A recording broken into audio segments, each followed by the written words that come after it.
श्री साई राम आयुर्वेद में आप सबका स्वागत है। आज हम आपको बताएंगे गर्मी के मौसम में हमें किन बातों का ध्यान रखना है या गर्मी की वजह से जो भी प्रॉब्लम होती है उससे हमें कैसे बचना चाहिए, क्या क्या उसके ऊपर उपाय करने चाहिए, या आइए हम आपको आज बताएंगे। सबसे पहले चैनल को ज़रूर सब्सक्राइब करिए, बेल आइकन को प्रेस करिए ताकि आने वाला जो वीडियो है उसका आपको नोटिफिकेशन मिलता रहेगा।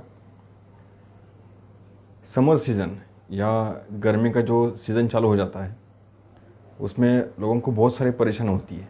एक तो बॉडी की हीट बढ़ती है, बाहर गर्मी बहुत ज़्यादा होती है, पसीना निकलता है, बॉडी में वाटर की जो पानी का जो मात्रा है वो कम हो जाती है, धीरे धीरे डिहाइड्रेशन होना चालू हो जाता है।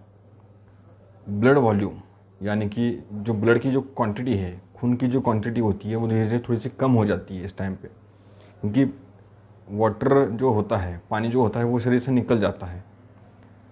इस कारण से ब्लड का वॉल्यूम जो है वो थोड़ा सा कम ज़्यादा हो जाता है।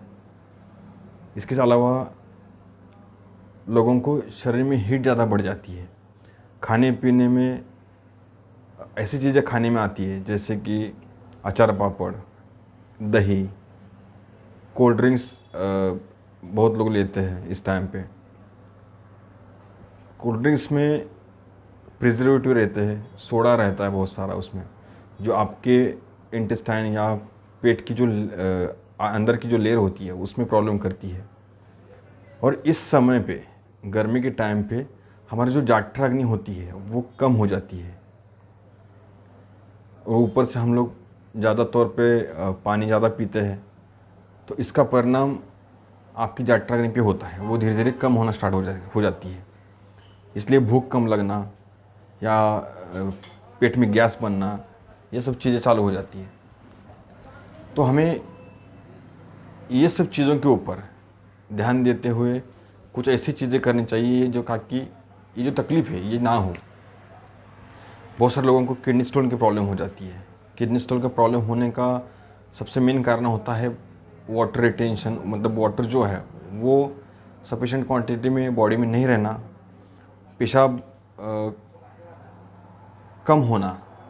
अगर पानी हम कम लेंगे या पानी हमारी बॉडी में कम जाएगा तो उस कारण से जो यूरिनेशन है, जो पेशाब जो होना चाहिए वो प्रॉपर तरीके से नहीं हो पाता है, ज़्यादा गाढ़ा बन जाता है। इसके कारण से स्टोन बनने के चांसेस बढ़ते हैं। साथ साथ पत्ता गोभी, चीकू, टमाटर, बहुत सारी ऐसी चीज़ें जिससे कैल्शियम की मात्रा ज़्यादा हो, ऐसे जो फ्रूट्स वगैरह है या फल जो है या सब्जी जो है, ऐसी चीज़ें खाने से स्टोन की चांसेस बढ़ जाते हैं और स्टोन बनते भी है। साथ साथ पेशाब में जलन होती है। अनसफिशेंट क्वांटिटी में अगर यूरिन बनेगा तो जलन तो होगी, बहुत समय तक वो पेशाब के थैले में बना रहता, जमा होकर रहता है, तो भी गर्मी बढ़ती है या पेशाब में जलन होती है बार बार। कभी कभी इन्फेक्शन भी हो जाता है।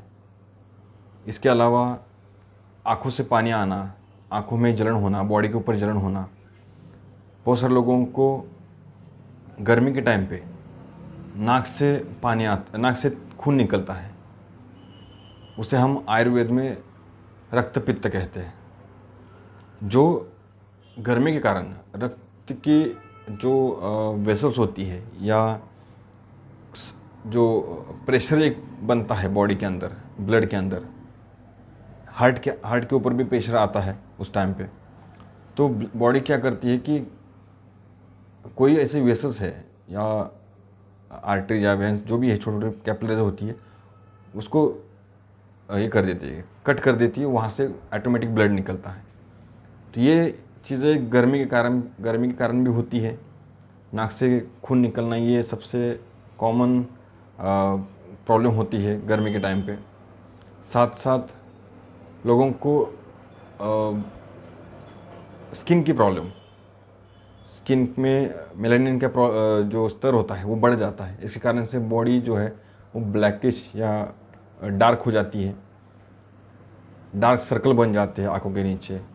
साथ साथ सोरेसिस की प्रॉब्लम बहुत ज़्यादा होती है, क्योंकि इस टाइम पे ऐसी चीज़ें खाने में आती है जैसे दही, दूध, आप विरुद्ध आहार जो होता है वो भी बहुत ज़्यादा खाने में आता है। इस कारण से स्किन के ऊपर प्रॉब्लम होती है और स्किन डिसीज़ बनते हैं। इसके अलावा जाठराग्नि अगर वीक हो जाएगी, कम हो जाएगी, तो पाचन क्रिया सही से नहीं होगी। आपके जो सब धातु है, रस, रक्त, मांस, मेद, अस्थि, मज्जा, शुक्र, ये जो 7 धातु है उसमें भी प्रॉब्लम आ जाती है। वो सही तरीके से नहीं बन पाते हैं, पेट में प्रॉब्लम होना स्टार्ट हो जाती है। बहुत सारे लोगों को इस टाइम पे पाइल्स, फिशर, इस टाइप की जो बीमारी होती है, प्रॉब्लम्स होती है, वो बनना स्टार्ट हो जाती है। लीवर का काम जो है वो बहुत ज़्यादा कम हो जाता है इस टाइम पे, इसलिए भूख भी कम लगती है। तो ये सभी चीज़ें हैं, इस कारण से प्रॉब्लम बढ़ती है। अभी इसके ऊपर हमें उपाय क्या करने हैं? सबसे पहले गरम जो चीज़ें हैं उसको बंद करना है। गरम यानी कि जो गरम पड़ती है, जैसे दालचीनी की मात्रा बहुत ज़्यादा, गरम मसाले की मात्रा बहुत ज़्यादा खाना, साथ साथ अचार पापड़। इसके अलावा ठंडी, एकदम से ठंडी चीज़ें नहीं खानी चाहिए। बहुत सारे लोगों को गर्मी के टाइम पे फ्रिज का पानी पीने की आदत होती है। तो ये जो गर्म मौसम में अगर ठंडी चीज़ आप खाएंगे एकदम से, तो कहीं ना कहीं एक दूसरे के ऊपर उसका इफ़ेक्ट होता है, और ये सब चीज़ें आपके बॉडी में होती है। इसके कारण से बॉडी में बहुत सारे चेंजेस होना स्टार्ट हो जाते हैं।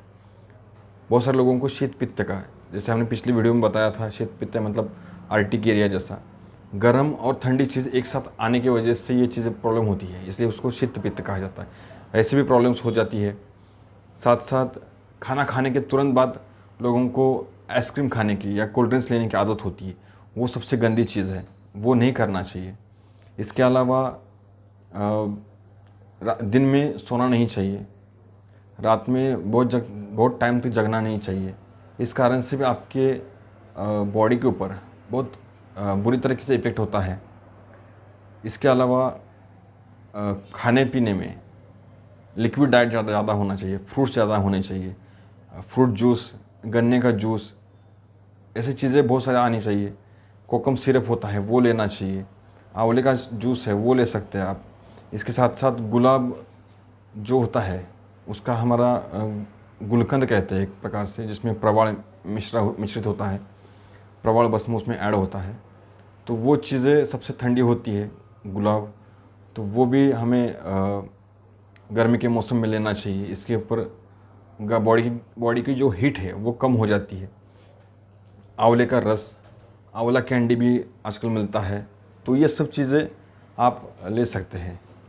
साथ साथ गुलाब, सुबह सुबह नहाने के पानी में, स्नान करने की जो पानी होता है उसमें गुलाब जल डाल दीजिए, या गुलाब के पत्ते जो है वो भी डाल सकते हैं, पंखड़ी वो डाल सकते हैं। साथ साथ थोड़ा सा कपूर डाल दीजिए, ठंडाई बढ़ती है उससे, ये चीज़ें कर सकते हैं। वैसे ही गुलाब के जो अपना पानी पीने का पानी है उसमें गुलाब के पत्ते या गुलाब जल डाल सकते हैं। साथ साथ कपूर का स्मेल देना ज़रूरी है। थोड़ा सा डुबो करके, कपूर को डुबो करके निकाल के रख देंगे साइड में, और वो पानी अगर पीते हैं तो भी बॉडी इंटरनली बहुत ज़्यादा ठंडी होने के लिए जो इफ़ेक्ट है वो होता है, गर्मी कम होना स्टार्ट हो जाती है। लेकिन इतना सब करना थोड़ा सा कभी कभी मुश्किल हो जाता है। इसके बाद में हमें जैसे ही गर्मी ख़त्म हो जाएगी, जैसे बारिश स्टार्ट हो जाएगी, तो आयुर्वेद में एक पंचकर्म के इसमें एक विरेचन बताया है, जो बॉडी की हीट यानी पित्त जो होता है उसको शरीर से बाहर निकालने के लिए विरेचन करके पंचकर्म में से एक कर्म है, वो उसको करना चाहिए। क्योंकि बॉडी की हीट, बॉडी में जो भी पांच जो प्रकार के जो पित्त होते हैं उसको निकालना बहुत ज़रूरी होता है। अगर किसी को स्किन प्रॉब्लम है, सोरेसिस जैसी प्रॉब्लम है, उसके लिए सबसे अच्छा विरेचन होता है शिरोधारा, जो बहुत ही अच्छा कर्म बताया है। वो अगर साथ में करते हैं तो दिमाग के अंदर वाली जो गर्मी है उसको हम पेट में ला करके पेट में से बाहर निकालना विरेचन के माध्यम से हो जाता है। वो भी सबसे अच्छा विरेचन या जो कर्म है वो करना बहुत अच्छा होता है। लेकिन इसके साथ साथ डाइट में हमें जिस कारण से चीज़ें बढ़ती है, जो गर्मी बढ़ती है, इस चीज़ को हमें पहले बंद करना है। डाइट में जो मैंने बताया, ठंडी ठंडी ठंड चीज़ें बढ़ने वाली होती है, जैसे कि आंवला, कोकम सिरप, धनिया और जीरे का पानी, ये पी सकते हैं। साथ साथ हरा धनिया जो होता है उसका पेस्ट बना करके रोज़ सुबह शाम एक एक चम्मच अगर पानी में मिक्स करके लेंगे तो भी फ़ायदा अच्छा होता है। इसमें किडनी स्टोन के प्रॉब्लम्स या पेशाब में जलन होना ये कम हो जाता है। साथ साथ दूधी का जो सब्ज़ी बनती है लौकी की, उसको लेना चाहिए क्योंकि इसका इफ़ेक्ट अच्छा होता है आपके हार्ट के ऊपर। साथ साथ बीट बीट जो होता है वो थोड़ा सा लाल होता है, वो ब्लड के कलर का होता है, वो ब्लड बढ़ाने के लिए अच्छा काम करता है। तो गर्मी के टाइम पे सलाद के तौर पे आप बीट, ककड़ी यानी जो सलाद में हम यूज़ करते हैं वो लेना चाहिए। प्याज की मात्रा कम होनी चाहिए, थोड़ी सी नींबू की मात्रा कम होनी चाहिए, लेकिन नींबू शरबत आप ले सकते हैं। ये सब चीज़ें करना बहुत ज़रूरी है। इसके साथ साथ शारीरिक संबंध बनाना जो गर्मी के टाइम पे बहुत हद तक कम होना चाहिए, क्योंकि शुक्र से जल्दी हो जाता है। क्योंकि शुक्र जो होता है वो बहुत ही ठंडा होता है, और अगर हम हीट के टाइम पे अगर बॉडी की हीट अगर बढ़ती है तो उसका परिणाम शुक्र के ऊपर होता है, और शुक्र का दोष जो शुक्र धातु जो है वो कम हो जाता है। और उसको बनने के लिए कम से कम 70 दिन के आसपास या 3 मंथ का आपको टाइम लगता है प्रॉपर तरीके से मेडिसिन के साथ बनने के लिए। तो वो भी चीज़ें आपको ध्यान में रखनी चाहिए। पानी में धनिया और जीरे का अगर आप उबाल करके ठंडा करके नॉर्मल टेम्परेचर आने के बाद अगर पीते हैं तो सबसे अच्छा है। गर्मी के टाइम पे ये चीज़ करनी चाहिए। साथ साथ में जो हमारा छाछ है यानी बटर मिल्क जो है वो, उसमें धनिया और जीरा, थोड़ा सा सेंधा नमक या थोड़ी सी मिश्री मिला करके आप लेंगे तो वो भी सबसे अच्छा होता है। जिसको जॉइंटिस हो गया है, जिसको बवासीर की प्रॉब्लम है, उसके लिए सबसे अच्छा काम करता है वो। लेकिन दही नहीं खाना है। दूध के साथ में कोई भी चीज़ जो नमकीन होती है, जो दूध जिस कारण से फट जाता है, वो चीज़ें नहीं करनी है, वो चीज़ें नहीं खानी है। ज़्यादा समय तक धूप में नहीं घूमना है। अभी तो लॉकडाउन है, सब लोग घर पे बंद है, तो खान पान पे ध्यान देना ज़रूरी है। गलत तरीके से प्रिजर्वेटिव ऐड की हुई चीज़ें नहीं खानी चाहिए इस टाइम पे, इससे बहुत बड़ी प्रॉब्लम हो जाती है। साथ साथ ऐसी बहुत सारी चीज़ें हैं जो आपके पास प्रिजर्वेटिव ऐड की हुई चीज़ें आप लेके आते हैं, तो उसको पहले बंद कर दीजिए। फ्रिज वाला पानी नहीं पीना चाहिए। नॉर्मल टेम्परेचर वाला थोड़ा सा गुलाब और कपूर का उसमें डुबो करके आप उसमें पी सकते हैं, वो सबसे ठंडा होता है, उसको आप कंटिन्यू कर सकते हैं। और सबसे मेन चीज़, सबसे आखिर में एक चीज़ बताऊंगा आपको मैं, जब भी आप सोने जाएंगे रात के टाइम पे, चाहे वो जेंट्स हो, लेडीज़ हो, कोई भी हो, छोटे बच्चे भी हो, तो कम से कम उनके पैर जो है वो हमेशा नॉर्मल टेम्परेचर या जो नॉर्मल टेम्परेचर का जो पानी होता है या ठंडा पानी, उससे उनके पैर वॉश करने के बाद सोने जाना चाहिए। इससे बॉडी के टेम्परेचर जो है वो मेंटेन रहता है। सभी धातु जो है वो सही तरीके से काम करते हैं। खास करके शुक्र धातु के ऊपर इसका अच्छा इफेक्ट आता है। बॉडी टेम्परेचर को इसको मेंटेन करना पड़ता है। तो ये सब चीज़ें आप करेंगे, इससे आपको बहुत ज़्यादा फ़ायदा होगा। लेकिन इसके साथ साथ आपको जैसे भी थोड़ा बहुत तो आप खाने में आता है तो पित्त की मात्रा बढ़ती है, तो इसको कम करने के लिए आपको विरेचन करना ज़रूरी है। जो धूप के समर सीज़न के बाद में, जैसे गर्मी ख़त्म हो जाती है, बारिश शुरू हो जाती है, उसके बाद आप करना है। इसके लिए अच्छे से वैद्य के पास जाकर आप पंचकर्म करवा सकते हैं। हमारे यहाँ पे भी पंचकर्म का ऑप्शन जो हम करते हैं, इससे भी आप पंचकर्म करवा सकते हैं। हमारे क्लिनिक का एड्रेस और टेलीफोन नंबर डिस्क्रिप्शन बॉक्स में है, आप हमसे बात कर सकते, कॉन्टैक्ट कर सकते हैं। तो आज के लिए इतना ही। नेक्स्ट वीडियो में हम लोग कोरोना के ऊपर बात करेंगे। तो आज के लिए इतना ही। धन्यवाद।